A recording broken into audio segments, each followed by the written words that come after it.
continuación del Santo Evangelio según San Mateo. En aquel tiempo dijo Jesús a sus discípulos esta parábola. Un hombre, yéndose a lejanas tierras, convocó a sus criados y les entregó sus bienes, dándole al uno 5 talentos, a otro 2, uno solo a otro, a cada uno según su capacidad, y se marchó inmediatamente. El que recibió 5 talentos fue, y negociando con ellos, sacó de ganancia otros 5. De la misma suerte, aquel que había recibido 2, ganó otros 2. Mas el que recibió 1, fue e hizo un hoyo en la tierra y escondió el dinero de su señor.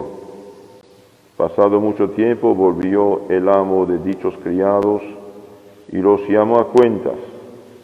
Llegado el que había recibido 5 talentos, le presentó otros 5, diciendo: Señor, 5 talentos me entregaste, he aquí otros 5 que con ellos he ganado. Le respondió su amo: Ella siervo bueno y leal, ya que has sido fiel en lo poco, y yo te confiaré lo mucho. Entra en el gozo de tu Señor. Llegó después el que había recibido 2 talentos y dijo: Señor, 2 talentos me diste, he aquí te traigo otros 2 que he granjeado con ellos.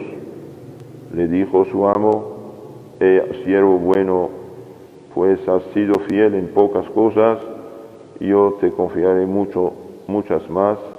Entra en gozo de tu Señor. En nombre del Padre, del Hijo y del Espíritu Santo. Amén. Queridos hermanos, hoy celebramos la fiesta de otro gran santo, campeón de Cristo, San Gregorio Barbarigo, obispo y confesor. Este santo, San Gregorio Barbarigo, fue cardenal arzobispo de Padua, en Italia, y fundó centenares de escuelas para evangelizar, para educar y finalmente para salvar las almas. Y siempre tuvo un extraordinario celo por sus feligreses, pero muy especialmente por los más pobres, a tal punto que en un tiempo de crisis económica, escasez, vendió hasta sus platos y su cama para alimentar a los pobres. Murió en el año 1697. Queridos hermanos, hoy quiero decirles unas palabras acerca de la importancia del sacerdocio cristiano, del sacerdocio católico. Podemos con toda verdad afirmar que el benefactor número 1 de la humanidad desde que Cristo vino es la Iglesia Católica con sus sacerdotes. Ustedes saben que los obispos son sacerdotes, pero son los sacerdotes mayores que tienen la plenitud del sacerdocio. Ellos solos pueden hacer otro obispo u otro sacerdote.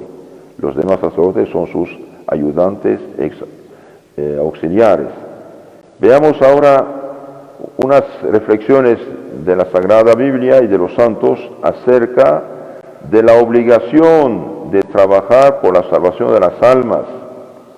Los sacerdotes tienen la obligación, como hizo el santo de y muchos otros, San Juan Bosco, San Ignacio de Loyola, Santo Cura de Ars, Santo Padre Pío, San Francisco Javier, y miles y miles otros que han trabajado para evangelizar, para civilizar, para eliminar los vicios y pecados y implantar en los corazones la virtud. La virtud es hacer el bien, y haciendo el bien llega la paz y concordia entre los pueblos. Entonces veamos unas citas de los santos y de la Biblia acerca de la obligación de trabajar para la salvación de las almas. Y esto, de un cierto modo, se aplica también a todos los cristianos bautizados y confirmados. En primer lugar, a los sacerdotes, al Papa, obispos, sacerdotes, y también a todos los confirmados. Tienen que sacar algo provecho de lo que voy a decir. Es cosa, dice San Dionisio Areopagita, discípulo de San Pablo, es cosa eminentemente divina ser cooperador en la salvación de las almas. Colaborar a la salvación de las almas, educarlas, catequizarlas, formarlas, es algo divino. Entonces no hay cosa más grande que colaborar con Dios a salvar las almas. San Ambrosio dice que los sacerdotes son guías del rebaño de Jesucristo. Son guías, son pastores. Y bien, un guía lleva a destino. Los sacerdotes son guías del rebaño de Jesucristo. Ahora es importante que el guía conozca el camino para llevar a destino a la gente. Si queréis practicar los deberes de verdadero sacerdote y obrar la salvación de las almas, sea esta salvación vuestro tesoro. Dice San Jerónimo, el traductor de la Biblia del hebreo, griego, arameo, al latín. San Jerónimo dice: si queréis practicar los deberes de verdadero sacerdote y obrar la salvación de las almas, sea esta salvación vuestro tesoro. Entonces, el tesoro del sacerdote es colaborar a la salvación de las almas, asegurar la salvación de las almas. Según San Anselmo, deber es del sacerdote arrancar las almas al mundo perverso, pecador, y entregarlas en manos de Dios. Entonces, es un deber del sacerdote arrancar las almas al mundo pecador y entregarlas en manos de Dios. ¿Por qué? Bien, porque ¿para qué Cristo vino? ¿Para qué Cristo vino? Cristo vino para salvar a los hombres.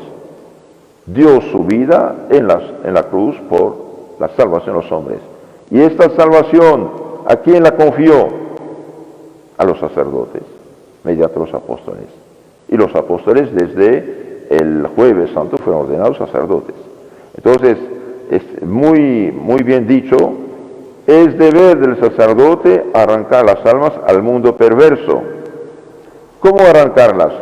Y bien diciéndoles la verdad, que el pecado separa de Dios y por lo tanto cierra pues del cielo. La conversión, el arrepentimiento,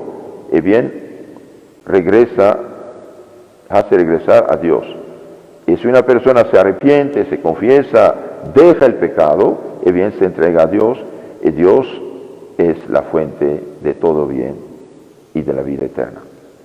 Muchas veces los sacerdotes, dice San Crisóstomo, no se pierden por sus propios pecados, sino por los pecados de otros que no han impedido. Esto es muy fuerte, ¿eh? Los sacerdotes no se pierden por pecados personales, sino por pecados de negligencia. ¿Por qué? Porque no han predicado la verdad evangélica, no han dicho la verdad al pueblo, y el pueblo se ha perdido. Y esto es lo que Dios decía ya en el Antiguo Testamento. Los pecados de los otros vienen a ser pecados del sacerdote si el sacerdote no los combate, dice el mismo San Crisóstomo. Los pecados del pueblo caen sobre el sacerdote si el sacerdote no los impide. Según San Isidoro, los sacerdotes son condenados por la iniquidad de los pueblos si no los instruyen ni los reprendan. Entonces es deber del sacerdote instruir al pueblo y reprenderlo de sus pecados y errores. Por ejemplo, San Pablo por el Espíritu Santo, más bien Dios mediante San Pablo, en su carta a los Corintios, primera carta a los Corintios, capítulo 6, dice: no se hagan ilusiones, no vivan la mentira mental, ni los adúlteros, ni los fornicarios, ni los idólatras, ni los borrachos, ni los maldicientes, ni los afeminados, ni los homosexuales, ni los ladrones, ni los que viven de rapiña heredarán el reino de Dios. Entonces, es deber del sacerdote decir esas cosas. Los que viven en estos vicios y pecados, irán al infierno, salvo si se convierten. Entonces, el sacerdote debe ayudar a esas personas a recapacitar y a convertirse y dejar el pecado. Entonces, los sacerdotes son condenados por la iniquidad de los pueblos si no los instruyen y no los reprenden. Y por esta razón, por ejemplo, el santo de hoy hizo centenares de escuelas católicas para educar a la gente en el camino de Dios, en el catecismo. ¿Qué es el catecismo? Bien, es la crema de Biblia que nos explica lo que debemos hacer, lo que debemos creer y lo que debemos evitar o recibir para salvarnos. Segundo Santo Tomás de Aquino, si el sacerdote por ignorancia o negligencia no expone al pueblo el camino de la salvación, será culpable ante Dios de las almas que han perecido estando a su cuidado. Si el sacerdote por ignorancia o por negligencia, por flojera, por pereza, no expone al pueblo el camino de la salvación, es decir, no educa, no forma, no catequiza al pueblo para decir esto es bueno, esto es malo, bien, será culpable de los pecados de estas almas frente a Dios que han perecido por su culpa. San Pablo dice a Timoteo, sacerdote, obispo, en cuanto a ti, vigila en todas las cosas de tu ministerio y no te niegues a ningún trabajo. Cumple el deber de evangelista, cumple también todos los cargos de tu ministerio. Queridos hermanos, cuando llaman a un sacerdote, por ejemplo, para dar los santos óleos, no puede negarse. Al negarse peca, no tiene derecho. El derecho de la Iglesia dice tiene que auxiliar a los fieles. Los católicos tienen derecho a los santos sacramentos. Por ejemplo, en la peste actual, dejar meses y meses las iglesias cerradas, sin sacramentos, sin confesión, sin comunión, sin prédica, sin misa, no es normal. No es normal. Claro que se tomen las precauciones adecuadas de higiene, esto es normal, necesario. Pero si se abren las tiendas, los bancos, no sé qué, ¿y por qué no abrir las iglesias? ¿Cuál es el problema? Se tomarán las precauciones necesarias, ese es el punto. Iglesias grandes que pueden contener centenares de personas, que pongan 2 personas por banca, grandes bancas, y hay más de 1 metro de distancia entre ellos. Entonces aquí dice el santo, si el sacerdote por negligencia no expone la doctrina al pueblo, el pueblo se perderá, pero Dios pedirá cuenta al sacerdote. Entre todas las perfecciones más divinas, la más grande es ser cooperador para conducir las almas al que las ha creado, dice el mismo San Dionisio. Dadnos pan, dicen los pueblos a los pastores o párrocos. ¿Por qué? Pues nos dejarás morir delante de tus ojos.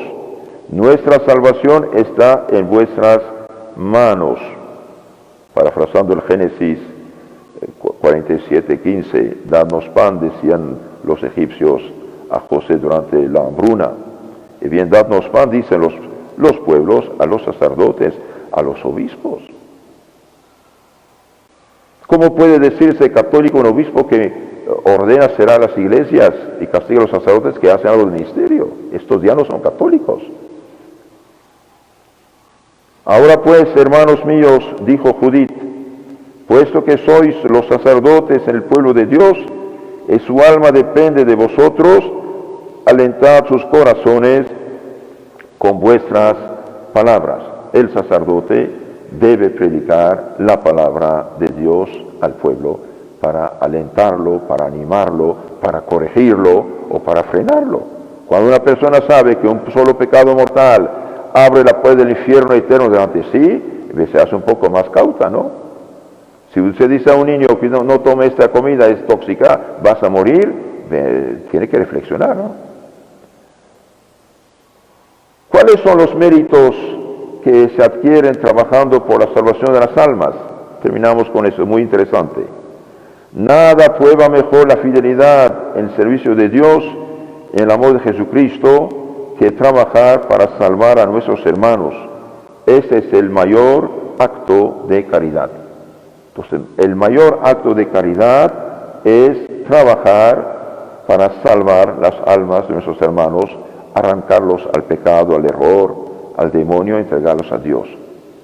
El mismo Dios no se ocupa más que en una obra, dice Clemente de Alejandría. ¿En qué se ocupa Dios ahora? En la obra de salvar, crear y salvar las almas. Nada es tan agradable a Dios, ni se toma por ello tanto cuidado como la salvación de las almas, dice San Juan Crisóstomo. ¿Queréis verdaderamente honrar a Dios? Dice San Lorenzo Justiniano, jamás lo honraréis mejor que salvando almas. Jamás podemos honrar mejor Dios que cooperando a la salvación de las almas. San Crisóstomo dice también que la salvación del prójimo es preferible al martirio, es decir, dar su vida por Cristo. Porque, queridos hermanos, no hay cosa más agradable a Dios que cuidar las almas, catequizar las almas, ayudar al prójimo a salvarse, rezando por él, dándole buen ejemplo y también facilitando los medios de conocimiento de la palabra de Dios, con el Evangelio, el Catecismo, folletos, libritos católicos que pueden ayudar a pensar la gente. San Francisco de Sales, que convirtió 72.000 protestantes, decía, el grado supremo de la caridad cristiana es colaborar, preocuparse de la salvación del prójimo. Bien, rezamos por todos los santos, recemos por todos los obispos y sacerdotes para que cumplan enérgicamente con sus deberes por amor a Dios y al prójimo, y salvándose, salvan el prójimo y salvándose a ellos mismos. En nombre del Padre, del Hijo y del Espíritu Santo. Amén.